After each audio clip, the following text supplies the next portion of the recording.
Break के बाद एक बार फिर से आप सभी का बहुत स्वागत है। खबरों को विस्तार से जानेंगे। भाजपा लोकसभा चुनाव में कम सीटें आने पर मंथन करेगी। इससे पहले जो आंकड़े सामने आ रहे थे उससे ये अंदाजा लगाया जा रहा था कि कहीं ना कहीं कार्यकर्ता और जो अन्य अधिकारी थे वो कहीं ना कहीं बूथों पर सक्रिय नहीं थे। इस वजह से सीटें कम आई हैं। इस पर हमारे संवाददाता ने अधिक बातचीत की है, सुनाएंगे। राजस्थान के लोकसभा चुनाव में भारतीय जनता पार्टी को करारा झटका लगा है।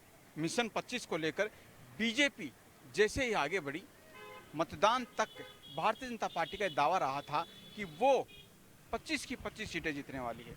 लेकिन मतदान और मतगणना के बाद में जिस तरह से रिपोर्ट यहाँ पर आई है, लगभग 6 लोकसभा की 1 दर्जन से अधिक ऐसे बूथ रहे हैं जहां पर भारतीय जनता पार्टी यानी बीजेपी को 1 वोट भी नहीं मिला।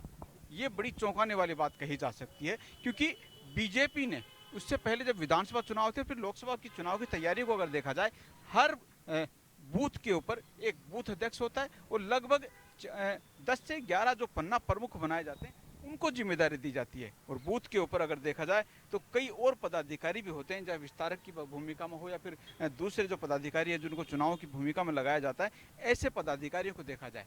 लेकिन ऐसे बूथ अगर बीजेपी के सामने आते हैं जहां पर 0 वोट मिलते हैं, तो यहाँ से सवाल खड़े होते हैं कि आखिरकार क्या जिन लोगों को बूथ अध्यक्ष पार्टी ने बनाया था वहां पर भी पार्टी को वोट नहीं मिला, या फिर इसके साथ साथ बड़ा सवाल ये भी है कि पार्टी ने जिन लोगों को पन्ना प्रमुख की भूमिका में दिया था, पन्ना प्रमुख बनाया था, क्या वो भी पोलिंग बूथ तक नहीं पहुंचे।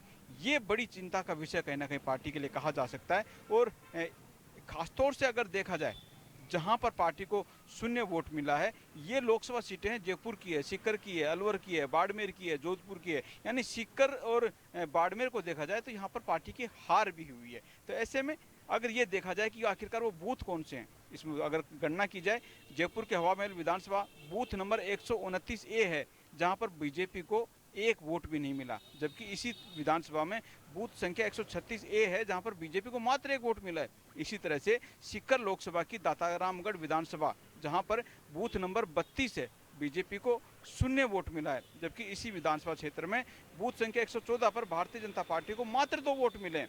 भाजपा को मात्र 1 वोट मिला, जहां पर अलवर शहर की विधानसभा जो है बूथ संख्या 80 वहां पर है।